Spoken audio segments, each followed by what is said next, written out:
Hi welcome back to my channel. ఈరోజు కథ ప్రేమ పరిచయమే 10వ భాగాన్ని వినేద్దాం. వాసు గారు దాత్రిని చూసి రాక్షసులా కనిపించాల్సిన నువ్వు దేవతలా కనిపిస్తున్నావు అంటారు. ఆ మాటలకి దాత్రి నాన్న అంటుంది. వాసు గారు నవ్వుతూ ఇంటి మహత్యమేమోలే, ఈ ఇల్లు నీకు బాగా నచ్చింది కదా, మాకు కాల్ కూడా చేయకుండా ఉన్నావు 2 డేస్ నుంచి అంటారు. ఆ మాటలకి దాత్రి అత్తమ్మతో ఉంటే టైం తెలియట్లేదు అంటుంది. దేవి గారు దాత్రి తలపై తట్టి ఎవరైనా పెళ్ళయ్యాక మా ఆయనతో ఉంటే టైం తెలియట్లేదు అంటారు, నువ్వేంటే ఇలా అంటున్నావు వింతగా అంటారు. ఆహా, మా ఆయన వేరొకరితో ఉంటూ టైంని తెలుసుకోలేకపోతున్నాళ్లే అంటుంది దాత్రి. వాసుగారు అదేంట్రా అని షాక్గా అంటారు.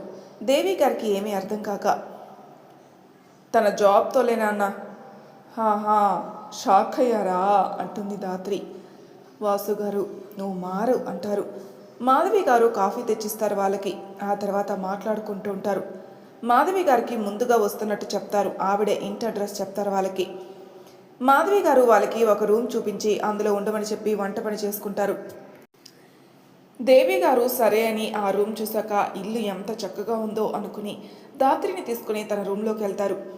దాత్రి రూమ్ నీట్గా ఉంటుంది. ఒక్కచోట మాత్రం శౌర్య ఫోటో కాస్త పెద్దది నవ్వుతూ ఉన్నది ఉంటుంది. దేవి గారు దాత్రితో నువ్వు మారిపోయావు దాత్రి, లేకుంటే నువ్వు ఉన్న రూమ్ ఇంత నీట్గానా, నీతో సుధ ఉంటే సర్దింది అనుకునేదాన్ని, కానీ ఇప్పుడు సుధ లేదు కదా అమ్మా, ఆ పరిశీలనలు ఆపు అంటుంది దాత్రి. సర్లే కానీ నీకు ఇక్కడంతా బాగుందా అంటుంది దేవి. నేను చాలా బాగున్నాను అంటుంది దాత్రి. సరే అని దేవి గారు అక్కడి నుంచి వాసుగారి దగ్గరికి వెళ్తారు. దాత్రి వంటగదికి వెళ్తుంది. వాళ్ళు భోజనం చేశాక దాత్రితో మాట్లాడుతూ ఉంటారు. ఈవినింగ్కి పార్థు గారు వస్తారు. ఆయన దేవి గారిని వాసు గారిని కుశల ప్రశ్నలు అడిగి ఫ్రెష్ అయ్యి వస్తారు. దాత్రి యాక్టివ్గా లేదు, అది అందరికీ అర్థమవుతుంది. దేవి గారు కూడా అందుకే నీకు ఇక్కడ అంతా బాగుంది కదా అని మళ్ళీ పర్సనల్గా అడిగింది. పార్థు గారికి మాధవి గారికి దాత్రి జాబ్ పోయింది, అలాగే తన గోల్ని రీచ్ అవ్వగలదో లేదో అని ఆలోచనతో ఇలా ఉంది అనుకుంటారు. మాధవి గారు దేవి గారిని పక్కకి తీసుకెళ్ళి దాత్రి జాబ్ పోయిందని చెప్తారు. దేవి గారికి అర్థమవుతుంది తనకి తన జాబ్ చాలా ఇష్టం, ఎంతో ఇష్టంగా చదువుకుంది. అందులో ఈరోజు చిన్న నిరాశ ఎదురైంది. దానితో దాత్రి దిగులు పడుతుందనుకుంటారు. శౌర్య నైట్ అవడంతో ఇంటికొస్తాడు. ఇంట్లో దాత్రి వాళ్ళ అమ్మా నాన్నలు కనిపించగానే చిన్న నవ్వు నవ్వి ఎప్పుడొచ్చారు అని అడుగుతాడు. వాళ్ళు మార్నింగ్ వచ్చాం అని చెప్తారు. శౌర్య ఓకే అని దాత్రి వైపు చూస్తాడు.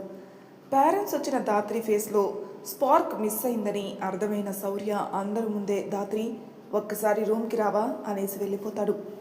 దాత్రి కళ్ళు పెద్దవి చేసి చూస్తుంది. దేవి గారు నవ్వుతూ ఏమవసరమో వెళ్ళు అంటారు. దాత్రి దేవి గారు నవ్వుతూ అనడం చూసి మా అని అరిచినట్టు విసురుగా రూమ్లోకి వెళ్తుంది. రూమ్లోకి వెళ్ళిన దాత్రికి శౌర్య కనిపించడు. వెనక ఏదో శబ్దం రావడంతో వెనక్కి తిరుగుతుంది. శౌర్య తలుపు వేసి నిలబడి ఉంటాడు. ఏమనుకుంటున్నావు, అందరి ముందు అలా ఆ లోపలికి రమ్మంటే వాళ్ళు ఏమనుకుంటారు, అసలే కొత్తగా పెళ్ళైన జంట కదా మనం అంటూ కోపంగా అనేస్తుంది దాత్రి. శౌర్య దాత్రి దగ్గరికి వస్తూ వాళ్ళు ఏమనుకుంటున్నారో నేను అదే ఉద్దేశంతోనే పిలిచాను. ఓయ్ ఏమంటున్నావు నువ్వు అంటూ బెడ్ ఎక్కేసి బెడ్కి అటువైపుకు దిగుతుంది దాత్రి. నువ్వు అనుకునేదే అంటాడు శౌర్య. ఓరి నాయనో, వీడేంటి ఫుల్ మూడ్లో వచ్చినట్టున్నాడింటికి అనుకుంటూ అదిరిపోతున్న గుండెని అరచేత్తో అదుముకుంటూ ఉంటుంది దాత్రి. శౌర్య దాత్రి ఆలోచించే గ్యాప్లో బెడ్ ఎక్కి దాత్రి ముందుకు దూకుతాడు. దాత్రి దడుచుకొని చూస్తుంది. ఇది అన్యాయం అంటూ లేని ధైర్యాన్ని ఉన్నట్టు ప్రదర్శిస్తూ ఇంకా వెనక్కి జరుగుతుంది దాత్రి. అన్యాయం కాదు, భర్తకు ఉన్న హక్కు అంటూ శౌర్య షర్టుకున్న టై తీస్తూ దాత్రి మీదకి వస్తూ ఉంటాడు. దాత్రి శౌర్య మాటలకి కంగు తినటం, అలాగే వెనక గోడ తగలడంతో అయిపోయాను అని మనసులో అనుకోవటం జరుగుతాయి. శౌర్య దాత్రికి తనకి మధ్య ఒక 1 ఇంచ్ గ్యాప్తో నిలబడి 2 వైపులా చేతులు అడ్డు పెడతాడు. దాత్రి మనసులో వీన్ని కుమ్మేయకుండా ఉండడానికి ఏదో భయం, ఏదో మాయ నన్ను కమ్మేస్తుంది అనుకుంటూ కళ్ళు మూసుకుంటుంది. శౌర్య దాత్రి వైపే చూస్తూ ఓపెన్ యువర్ ఐస్ అంటాడు. దాత్రి కళ్ళు తెరవదు. శౌర్య దాత్రి అంటాడు చాలా ప్రేమగా. హా అంటూ దాత్రి కళ్ళు తెరిచి కల్లోకి చూస్తూ ఉంటుంది. శౌర్య చూడు బేబీ డాల్, లైఫ్లో అన్నీ మనతో ఉండవు, కొన్ని వస్తాయి కొన్ని పోతాయి. కాకపోతే ప్రతిదీ ఏదో ఒకటి నేర్పుతుంది. అలా అని లేని దానికోసం ఆలోచిస్తూ బాధపడకూడదు. నిన్ను నువ్వు ఎలా హ్యాపీ ఉంచుకోవాలో అది ఆలోచించు. హ్యాపీగా ఉండు. సుధా అంటే నీకు చాలా ఇష్టం కాకుంటే తనకు ఒక లైఫ్ ఉంది, నీకు ఒక లైఫ్ ఉంది. ఇప్పటి వరకు తను నీతో ఉంది. ఇప్పుడు తను నీతో లేకున్నా తనతో ఉన్న జ్ఞాపకాలు ప్రతిక్షణం నీతోనే ఉంటాయి. నువ్వు ఇలాగే సుధ గురించి ఆలోచిస్తూ ఉన్నావనుకో, నీ గోల్ ఎలా రీచ్ అవుతావు? తను అక్కడ హ్యాపీగా ఉంది కదరా, తను ఆనందంగా ఉంది అని తలుచుకొని నువ్వు ఇక్కడ హ్యాపీగా ఉండు. నిన్ను నేను కష్టపెట్టట్లేదు, అమ్మా నాన్న అస్సలు పెట్టరు. నీకు నచ్చినట్టు ఉండి నీకు నచ్చిన వేలో నువ్వు వెళ్ళి సాధించుకో దేన్నైనా. నేను చూసిన రోజు దాత్రి అంటే ఫుల్ ఫైర్ బ్రాండ్, దేన్ని కేర్ చేయదు అనుకున్నాను. కానీ ఇలా ఒక రిలేషన్ గురించి ఆలోచిస్తూ ఆగిపోతుందని ఈ క్షణం అనుకోవలసిన అని ఆగిపోతాడు. దాత్రి ఆగదు, దేనికోసం తన గోల్ రీచ్ అవుతుంది ఖచ్చితంగా అనేస్తుంది దాత్రి శౌర్య మాటలకి. That is my baby doll అని చిన్న స్మైల్ ఇస్తాడు శౌర్య. దాత్రి శౌర్య మాటలకి మై అన్నందుకు అలాగే మధ్యలో రా అన్నందుకు కాస్త కోపంగా చూస్తే, నిజం మాట్లాడితే భయపెట్టకూడదు పిల్లాన్ని అంటాడు శౌర్య. ఎవరిని భయపెట్టారు అంటుంది దాత్రి. శౌర్య గుండెల్లో ఉరుములు మోగాయి. శౌర్య నవ్వుతూ వెనక్కి వచ్చి పక్కనే ఉన్న బెడ్పై కూర్చుని, నువ్వే కదా వాళ్ళేదో ఊహించుకుంటారు అంటూ అంటూ లేని ఊహని నాకు కల్పించావు అంటాడు. నీతో నాకు వద్దులే బాబు, ఫ్రెష్ అయ్యిరా తిందాం అంటుంది దాత్రి. ఒక 10 మినిట్స్ అంటాడు. దాత్రి సరే అని బయటకు వచ్చేసి, మా నీ హెయిర్ పెరిగింది అంటూ దేవి గారి హెయిర్ పట్టుకొని చూస్తూ, నాన్న కాస్త కనిపెట్టుకో, మీ ఆవిడిని ఎవరైనా ఎత్తుకుపోతారేమో అంటుంది. దేవి గారు రూమ్లోకి వెళ్ళి వచ్చి వెలిగిపోతున్నావేంటే అంటారు. కాస్త పౌడర్ అద్దుకొని వచ్చాలి, నీకు కూడా అద్దనా అంటుంది దాత్రి. మాధవి గారు దాత్రి అంటారు. అత్తమ్మ అంటుంది వినయంగా. వాసు గారు నవ్వుతూ, చూడు దేవి, రిమోట్ కంట్రోలర్ అక్కడుంది అంటారు. దేవి గారు చూస్తున్నానండి అంటుంది. మాధవి గారు దాత్రితో, అమ్మతో అలా మాట్లాడచ్చా అంటారు. ఇదొక రకమైన ప్రేమ చూపించడం అత్తమ్మ, మీకు తెలియదు అంటూ వెళ్ళి ఆవిడతో పాటు ఫుడ్ ఐటమ్స్ అన్నీ బయటికి తీసుకొచ్చే పనిలో పడుతుంది. దేవి గారు అది చూసి వాసు గారితో, అనుకోకుండా దొరికిన నా కూతురికి మంచి కుటుంబమే దొరికిందండి అంటుంది. వాసు గారు కూడా అవును, దాత్రి అదృష్టవంతురాలు అంటారు.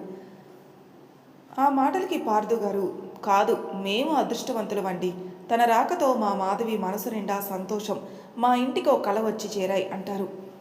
దేవి గారు వాసు గారు చిన్న నవ్వు నవ్వుతారు. బదులుగా శౌర్య టీషర్ట్ నైట్ ప్యాంట్ వేసుకుని వచ్చేస్తాడు ఫ్రెష్ అయ్యి. అందరూ కిందే కూర్చొని భోజనం చేస్తారు. మాధవి గారు వడ్డిస్తుంటారు. శౌర్య తింటూనే దాత్రి వైపు చూస్తాడు. దాత్రి కూడా చూస్తుంది అనుకోకుండా. శౌర్య అదే ఛాన్స్గా తీసుకుని కన్ను కొడతాడు.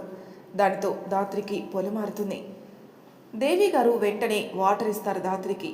దాత్రి తాగి నార్మల్ అవుతుంది. అక్కడ ఏమైందో అర్థమై మాధవి గారు కన్నా అంటారు.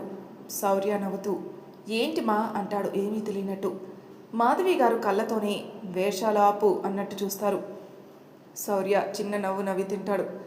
అందరూ తిన్నాక ఎవరి రూమ్కి వాళ్ళు వెళ్ళిపోతారు. దేవి గారు దాత్రితో కాసేపు మాట్లాడదామనుకుంటే దాత్రి మాధవి గారికి భోజనం పెట్టి కంపెనీ ఇస్తుంది. అది చూసిన దేవి గారు వాళ్ళతోనే కాసేపు కూర్చొని రూమ్కి వెళ్తారు.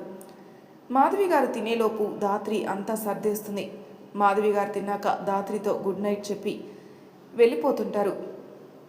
దాత్రి అక్కడే నుంచుని మనసులో రూమ్కి వెళ్తే శౌర్య ఎలా బిహేవ్ చేస్తాడు, ఏదో పూరినట్టు బిహేవ్ చేస్తున్నాడు, ఒకవేళ నన్ను ఆడుకోవట్లేదు కదా, కావాలని ఆడుకుంటున్నాడు అనుకుని అప్పుడు కదలిపోతుంది. మాధవి గారు దాత్రి ముందు నుంచి కనిపిస్తారు. గుడ్ నైట్ అని చెప్పిన రెస్పాన్స్ రాకపోవడంతో మళ్ళీ వెనక్కి చూస్తారు. దాత్రి ఆలోచించడం చూసి తన దగ్గరికి వస్తారు. మాధవి గారిని చూసిన దాత్రి, ఏమైంది అత్తమ్మా అంటుంది. నువ్వే చెప్పాలి, ఏం ఆలోచిస్తున్నావు దాత్రి, శౌర్య గురించా అంటారు మాధవి గారు. దాత్రి మనసులో మీరు నిజంగా గ్రేట్ అత్తమ్మా అనుకుని తల అవును అన్నట్టు నిలువుగా, కాదు అన్నట్టు అడ్డంగా కూడా ఊపుతుంది. మాధవి గారు నవ్వి దాత్రిని దగ్గరికి తీసుకుని, నీ భయం నాకు తెలుసు, శౌర్యకి ఇంకా బాగా తెలుసు. అయినా నీకు చెప్పాను కదా, నువ్వు చెయ్యి అందించే వరకు వాడిని చెయ్యి పట్టుకోవాలి అనిపించినా కూడా పట్టుకోడు. అందువల్ల అన్ని భయాలు దూరం నెట్టి ఒక ఫ్రెండ్లా చూడు, నీకు ఇంకో సుధలా తోడవుతాడు అంటారు. దాత్రి మెరిసే కళ్ళతో నిజమా అంటుంది. మాధవి గారు కళ్ళు అరుపుతారు. దాత్రి నవ్వి గుడ్ నైట్ అత్తమ్మ అంటూ దూరం జరిగి బాయ్ చెప్పి వెళ్ళిపోతుంది. మాధవి గారు వెళ్ళే దాత్రి వైపు నవ్వుతూ చూసి ఆవిడ కూడా తన గదికి వెళ్ళిపోతారు.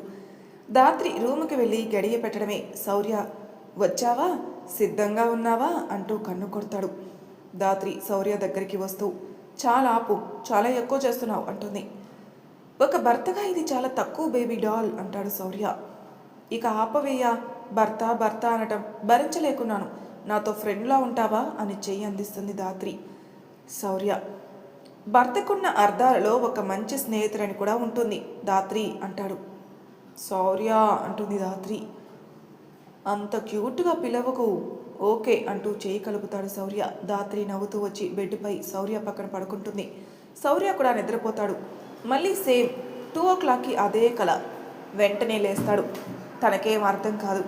నిన్న తన బ్రాంచ్లో ఉన్నప్పుడు రాణి కల సేమ్ టైంకి ఇంట్లో ఎందుకు వస్తుంది అని ఆలోచిస్తూ ఉంటే దాత్రి నిద్రలో దొరికిన శౌర్య చేయిని తీసుకుని వేడిగా అనిపించడంతో ఎదకి హత్తుకుంటుంది. ఆ ఆలోచనలో ఉన్న శౌర్య చేతిని దాత్రి అలా లాగడంతో వెంటనే వెనక్కి పడతాడు బెడ్పైనే. ఆ చర్యకి అంతా మరచి దాత్రి వైపే చూస్తూ ఎంత ముద్దుగా ఉన్నావో కానీ ముద్దిచ్చే ఛాన్స్ లేదు అంటూ ఇంకో చేత్తో తన చీక్పై చిన్నగా తట్టి ఆ చేతిని కిస్ చేసి నవ్వుకుంటూ ఎలా తయారయ్యానో చూడు బేబీ డాల్ అని మనసులో అనుకుని దాత్రిని చూస్తూ నిద్రపోతాడు. మార్నింగ్ అయింది. శౌర్య పార్దు వాళ్ళ డ్యూటీస్కి వెళ్ళిపోతారు. వాసు గారు దేవి గారు సుధ దగ్గరికి వెళ్దామని బయలుదేరతారు. దాత్రి కూడా ఆ రోజు 4 హాస్పిటల్స్లో ఇంటర్వ్యూ ఉండడంతో అటెండ్ అవ్వాలి అనుకుని వాళ్ళని జాగ్రత్తగా వెళ్ళమని చెప్పి ఆ హాస్పిటల్స్కి వెళ్తుంది. హాస్పిటల్కి వెళ్దామని బయటకు వస్తున్న సుధకి వాసు గారు దేవి గారు కనిపించడంతో చాలా సంతోషంగా నవ్వుతూ నవీన్, అమ్మవారు వచ్చారు అంటూ అరుస్తుంది. నవీన్, రేఖ గారు, సురేష్ గారు హాల్లోకి వచ్చి వాళ్ళతో మాట్లాడుతుంటారు. సుధా వాళ్ళ కోసం కాఫీ చేసి తెస్తుంది. ఆ రోజు హాస్పిటల్కి వెళ్ళదు, వాళ్ళతోనే ఉంటుంది. ఇంటర్వ్యూకి వెళ్ళిన దాత్రికి ప్రతి చోట అంతకు ముందున్న హాస్పిటల్లో ఎందుకు జాబ్ నుంచి తీసేశారంటే తను ఉన్న రీజనే చెప్తుంది. ఇక ఎవరు ఓకే చేయరు. టైం 3 o'clock, అదే లాస్ట్ ఇంటర్వ్యూ ఉన్న హాస్పిటల్. అక్కడికి వెళ్తుంది. ఇంటర్వ్యూకి అటెండ్ అవుతుంది. వీళ్ళు దాత్రి జాబ్ని తీసేయడం వెనక రీజన్ తెలిసినా ఓకే చేస్తారు. కాకపోతే ఒక్కసారి ఆ హాస్పిటల్ డీన్ అయిన ధనుష్ గారితో మాట్లాడమని పంపుతారు. దాత్రి చాలా నార్మల్గా వెళ్తుంది డీన్ రూమ్కి. డీన్ కాల్ మాట్లాడుతుంటాడు. దాత్రిని చూసి లోపలికి రమ్మని చేత్తో సైగ చేసి కాల్ మాట్లాడుతుంటాడు. కానీ దాత్రి ఏమీ కూర్చోమనడు, నించునే ఉంటుంది. ఒక 2 minutes కూడా ఫోన్ మాట్లాడుతూ తన సీట్ నుంచి పైకి లేచి నడుస్తూ మాట్లాడుతూ దాత్రి వెనుకకు వెళ్ళి ఒక్కసారి దాత్రి ఫ్రంట్ బ్యాక్ స్కాన్ చేస్తాడు. అది దాత్రికి అర్థమైన కొంతమంది అంతేలే అన్నట్టు ఉంటుంది. తన డ్రెస్ మోడల్ టైప్ పంజాబీ, తనకేం ప్రాబ్లం అనిపించదు, నీట్గా ఉంటుంది. ఆ తర్వాత డీన్ తన సీట్లో కూర్చొని బాయ్ అని కాల్ కట్ చేసి సూపర్ ఉన్నావు, ఎనర్జీ ఇస్తావా అంటాడు. దాత్రి షాక్ అయి వాట్ యు మీన్ అరిచినంత రేంజ్లో అడుగుతుంది. లంచం కాకపోతే డబ్బు కాదు, నాకు కావాల్సింది నీ అందం అంటాడు డీన్. దాత్రి కళ్ళతో కాల్ చేసేలా చూసి ఛీ అని చీదరింపుగా మొహాన్ని మార్చి ఆ హాస్పిటల్ రిలేటెడ్ ఒక ఫామ్ తన చేతిలో ఉంటుంది. దాన్ని నలిపేస్తూ వెనక్కి తిరిగి ఒక యాటిట్యూడ్తో లీవ్ చేసిన హెయిర్ని వెనక్కి అనుకుంటూ అక్కడే ఉన్న కిటికీ నుంచి ఆ పేపర్ని కిందికి విసిరేసి హాఫ్ ఫేస్ మాత్రం అతనికి కనిపించేలా పెట్టి పులిలా చూసి వెంటనే బయటకొచ్చి స్కూటీ తీసుకుని స్టార్ట్ అవుతుంది. నైట్ టైం 8:30 అవుతుంది. శౌర్య ఇంటికి వస్తాడు. మాధవి గారు టెన్షన్గా కనిపించడంతో శౌర్య ఏమైందమ్మా అంటాడు. మాధవి గారు దాత్రి ఇంటర్వ్యూకి అని మార్నింగ్ వెళ్ళిందిరా, ఇంతవరకు రాలేదు అంటారు కంగారుగా. వాట్, ఇంకా రాలేదా అంటాడు శౌర్య. మాధవి గారు డల్లుగా హా అంటుంది. శౌర్య సుధ దగ్గరికి ఏమన్నా వెళ్ళిందేమో అమ్మా అని అడుగుతాడు. తెలియదురా, ఒక్కసారి కాల్ చేయి సుధకి అంటారు మాధవి. శౌర్య నవీన్కి చేస్తానమ్మా అని నవీన్కి కాల్ చేస్తాడు. నవీన్ శౌర్య కాల్ రావడం చూసి నార్మల్గా లిఫ్ట్ చేసి ఎలా ఉన్నావురా అంటాడు. శౌర్య బాగున్నాను కానీ సుధ ఉందా అంటాడు. ఉందిరా, ఫోన్ ఇస్తానుండు అని సుధని పిలుస్తాడు.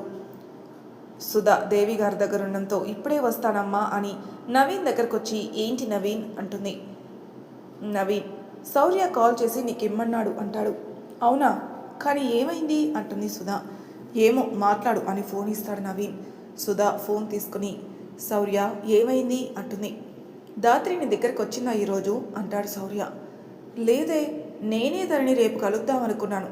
దాత్రికి ఏమైంది, డల్లుగా ఉందా ఏంటి అంటుంది సుధా. ఆహా కాదు సుధా, తను మార్నింగ్ ఏవో ఇంటర్వ్యూస్ ఉన్నాయని వెళ్ళింది, ఇంకా రాలేదు అంటాడు శౌర్య. అవునా అని నార్మల్గానే. బీచ్లో ఉంటుంది శౌర్య. దాచుకోలేనంత కోపం కానీ దాగలేని బాధ కానీ వస్తే ఉప్పొంగే ఆ సముద్రాన్ని చూస్తూ అన్నిటినీ ఆ నీటిలో కలిపేస్తుంది. నేను బీచ్కి వెళ్తున్నాను, మీరు రండి అంటుంది సుధా. నో ప్రాబ్లం సుధా, నేను వెళ్తాలి, తను సేఫ్గా ఉంటే చాలు అంటాడు శౌర్య. లేదు, ఇక నేను ఉండలేను, తనని చూడాలి, బీచ్కి రండి అని కాల్ పెట్టేసి నవీన్ వైపు చూస్తుంది సుధా. నవీన్ చిన్న స్మైల్తో మీ ఆజ్ఞ అంటూ బయటకొచ్చి కార్ స్టార్ట్ చేస్తాడు.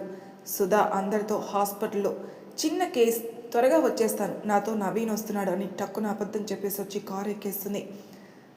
శౌర్య సుధా చెప్పినప్పుడే వాళ్ళ అమ్మ వైపు భయం లేదు అన్నట్టు చూసి బయటకు వచ్చి కారులో బయలుదేరతాడు. దాత్రి ఆ హాస్పిటల్ నుంచి బయటకు వచ్చాక చేతిలో ఉన్న సర్టిఫికేట్స్ ఫైల్ని స్కూటీ లోపల పెట్టేసి చాలా కోపంగా స్కూటీని పోరిస్తూ బీచ్కి వెళ్తుంది. అప్పటికే 5 అయ్యి చల్లగా ఉంటుంది. ఇక బీచ్లో అందరూ తిరిగే ప్లేస్ నుంచి కాస్త దూరంగా వెళ్ళి అక్కడే ఇసుకలో కూర్చొని సముద్రంతో ముచ్చట్లు పెడుతుంది. మీరు కూడా వింటారా ఆ ముచ్చట్లు? వినేయండి మరి. నీ దగ్గరకు వస్తే తెలియని ఆత్మీయత, నీ పేరు, నీ నీరు తాకితే ఆనందంతో మరిచే నా మేను అని సముద్రాన్ని చూస్తూ అనేసి కాసేపు సైలెంట్గా ఉండి, అసలు దాత్రి నీకు ఒక్క జాబ్ కూడా ఇవ్వట్లేదే ఏ హాస్పిటల్లో, వాటికి అంత తొందరగా పైకి రావాలని లేదేమో అని తనలో తాను మాట్లాడుకుంటుంది. ఇలా ఉన్న నేను ఎప్పటికీ గైడెన్స్ తీసుకుంటానో ఒక సైంటిస్ట్ దగ్గర. ముందు జాబ్ ఎలా సంపాదించాలి ట్రై చేస్తాను, నా ప్రయత్నం నాదేగా అనుకుని ఆలోచనలతో కూర్చొని ఉంటుంది. కొన్ని గంటల తర్వాత తన ఆలోచనకు బ్రేక్ వేసి చుట్టూ అలుముకున్న చీకటితో చీల్చుతూ ఉన్న చిన్న చిన్న లైట్స్ని చూసి అక్కడ వాతావరణానికి మైమరిచిపోతుంటే ఇంతలో ఉప్పొంగే అలా సౌండ్ వినిపించి అటు చూసి, నీ పనే బాగుంది, ప్రశాంతంగా ఉంటే చక్కగా ఆడతావు, కాస్త శాంతత కరువైనా భయపడేలా సౌండ్ చేస్తూ ఉప్పొంగుతావు, ఇంకా కోపం వస్తే అన్నిటినీ నీలో కలిసేలా భీకర శబ్దంతో ఎక్కువ ప్రవాహంతో నింగికి అంటుతావు. మరి నేనెలా చూపించాలి నా కోపాన్ని బాధని? ఇంతలో ఒక వాయిస్, నేనున్నాను కదా, చూపించుకున్నా చెప్పచ్చు దానితో. వాయిస్ వచ్చిన వైపు చూస్తుంది. వెంటనే లేచి నిలబడుతుంది. నీలో కలిగే ఏ ఫీలింగ్ అయినా నాతో పంచుకోవచ్చు అని దాత్రి కళ్ళలోకి చూస్తూ ఉంటాడు శౌర్య. దాత్రి కూడా తన చూపుల్లో బందీ అవుతుంది. ఇద్దరూ అలా చూసుకుంటూ ఉండగానే దాత్రి తేరుకొని కాస్త వెనక్కి వెళ్ళి అక్కడున్న వాటర్ని శౌర్యపై విసురుతుంది. శౌర్య తేరుకుని చూస్తుంటే దాత్రి నవ్వుతూ, పంచుకోవచ్చు కానీ ముందు నాతో పరిచయం పెంచుకోవయ్యా అంటుంది. అలాగా, సరే కానీ వెళ్దాంరా. నో, అమ్మ ఎదురు చూస్తుంది నీకోసం. ఓ అమ్మ కొడుక, కాస్త భార్య భావాలను కూడా అర్థం చేసుకో అంటుంది. ఆ మాటతో దాత్రి వైపు చటుక్కున చూస్తాడు. హిహిహి, ఏదో ప్రాస బాగుంది కలిసింది అని అనేశాను మహాశయ అంటుంది. శౌర్య నవ్వి, ఇన్ని మాటలు ఎక్కడ నేర్చుకున్నావు అంటాడు. దాత్రి శౌర్య దగ్గరకు వచ్చి, సీక్రెట్ చెప్పనుగా అంటూ చేతిలో పట్టి తెచ్చిన వాటర్ని శౌర్య ఫేస్పై కొడుతుంది. శౌర్య షాక్ అయి, బేబీ డాల్ అంటాడు గట్టిగా. దాత్రి తల కొట్టుకుంటూ, అలా పిలవకయ్యా బాబు, నేనేం డాల్ని కాదు, నేను అలానే పిలుస్తాను కానీ ఇక వెళ్దాం పదా అంటాడు శౌర్య. నాకు రావాలని లేదు అంటూ చేతులు కట్టుకుని నించుంటుంది దాత్రి. చీకటి పడింది, చల్లగా ఉంది, ఇక్కడ ఇలానే ఉంటే మార్నింగ్కి జలుబు చేస్తుంది, పద వెళ్దాం అంటాడు శౌర్య. నేను విననుగా, నాకు రావాలని లేదుగా అంటుంది. శౌర్యకి దాత్రి కావాలని అల్లరి చేస్తుందని అర్థమై ఆకసరిగా అడుగుతున్నా, రావా అన్నాడు. రాను రాను, ఏం చేస్తావు అంటూ శౌర్య వైపు చూస్తుంది. అంతే. శౌర్య దాత్రిని చేతుల్లోకి తీసుకుని ఎత్తుకుంటాడు. దాత్రి, బచావ్ బచావ్, నన్ను లేపుకుపోతున్నాడు అని గావు కేకులు పెడుతుంటే శౌర్య మనసులో, అర్థం మారిపోయే మాటలు నువ్వును, నాతో ఆడుకుందామని దాత్రి నా జీవితంలోకి తెచ్చావు కదా శివయ్య అనుకొని దాత్రితో అరిస్తే నీ పెదవులకి తాళం వేస్తాను అంటాడు. దాత్రి, అలాంటి తాళాలు కూడా ఉంటాయా అని శౌర్య ఫేస్ని చూస్తూ అమాయకంగా అడుగుతుంది. శౌర్యకి నవ్వు ఆగదు దాత్రి ఫేస్ చూస్తే. నవ్వుని కంట్రోల్ చేసుకుంటూ, ఉంటాయిలే, నా దగ్గర ఉన్నాయి అన్నాడు. నువ్వు ఎంతైనా క్రైమ్ డిపార్ట్మెంట్ కదా, ఉంటాయిలే అలాంటివి అన్నీ నీ దగ్గరే అని మనసులో మాత్రం, నాకు నచ్చకుండా మోసుకెళ్తున్నావు, నీ పని చెప్తా నాగు అంటూ శౌర్యకి చక్కెల గింతలు పెడుతుంది. శౌర్య, నో దాత్రి ప్లీజ్ అంటున్నా వినకుండా పెడుతూ ఉంటే చేతిలో ఉన్న దాత్రి పట్టు తప్పుతుంది. వెంటనే దాత్రి మోచేతిపై భాగాన్ని గట్టిగా పట్టుకుంటాడు. దాత్రి గట్టిగా అమ్మో నా చెయ్యి అంటుంది. ఏమైంది అంటాడు శౌర్య. 20 భాగంలో ఏం జరుగుతుందో నెక్స్ట్ ఎపిసోడ్లో తెలుసుకుందాం. అంతవరకు నా ఛానల్ సబ్స్క్రైబ్ చేయని వాళ్ళు ప్లీజ్ సబ్స్క్రైబ్ చేసుకోండి. లైక్ చేసి షేర్ చేయండి. మీ అభిప్రాయాలను కామెంట్ రూపంలో తెలియజేయండి. Thank you for listening.